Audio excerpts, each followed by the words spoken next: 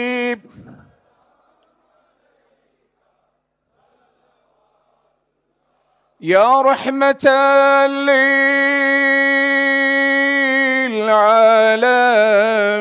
للعالمين أنت شفيع المذنبين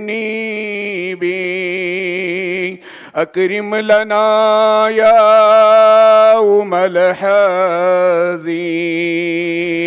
أكرم لنا يوم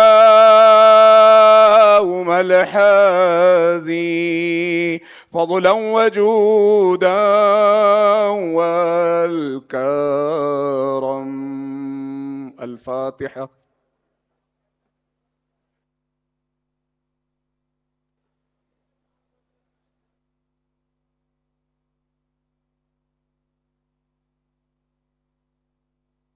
الحمدللہ رب العالمین ان اللہ و ملائکتہ یصلون علی النبی یا ایھا الذین آمنوا صلوا علیہ وسلموا تسلیما اللہم صلی علی سیدنا مولانا محمد وعلی آل سیدنا مولانا محمد بارک وسلم سبحان ربک رب العزۃ عما یصفون وسلام علی المرسلین والحمدللہ رب العالمین۔ کل رات میں بعد نماز عشاء دارالسلام میں کلی نعتیہ مشاعرہ زیر نگرانی نقیب ملت بیرسٹر اسد الدین اویسی صاحب صدر مجلس رکن پارلیمنٹ منعقد ہوگا۔ ملک کے نامور شعراء کرام مقامی اور بیرونی نعتیہ کلام پیش کرنے کی سعادت حاصل کریں گے۔ آپ تمام حضرات سے کل کے مشاعرے میں شرکت کی دعوت۔ کل 11 بجے اجلاء کے مجلس احباب کا ایک اجلاس دارالسلام میں ہوگا، جس میں صدر مجلس کا خصوصی تفصیلی خطاب ہوگا۔ کیا؟ شکریہ ادا کر دیں۔ بالکل آج کا شکریہ۔ آخر میں نگران جلسہ محترم المقام عالی جناب بیرسٹر اسد الدین اویسی صاحب کا شکریہ ادا کرتا ہوں۔ آج کے مہمان خصوصی تمام علماء کرام، مشائخین عظام اور آپ تمام کا شکریہ ادا کیا جاتا ہے۔ اسی کے ساتھ ساتھ print media, electronic media, social media, محکمہ پولیس، محکمہ برقی ابرسانی، محکمہ بلدیہ، ان تمام کا، ہم تمام محکمہ جات کا شکریہ ادا کرتے ہیں۔ ایک اہم اعلان یہ ہے کہ شہر حیدرآباد اور سکندرآباد کے مختلف ڈپوز کے لیے RTC بسوں کا انتظام کیا گیا ہے، آپ استفادہ کر سکتے ہیں۔ ابتدائی مجالس اتحاد المسلمین کی جانب سے 16 سپتمبر بروز ہفتہ کو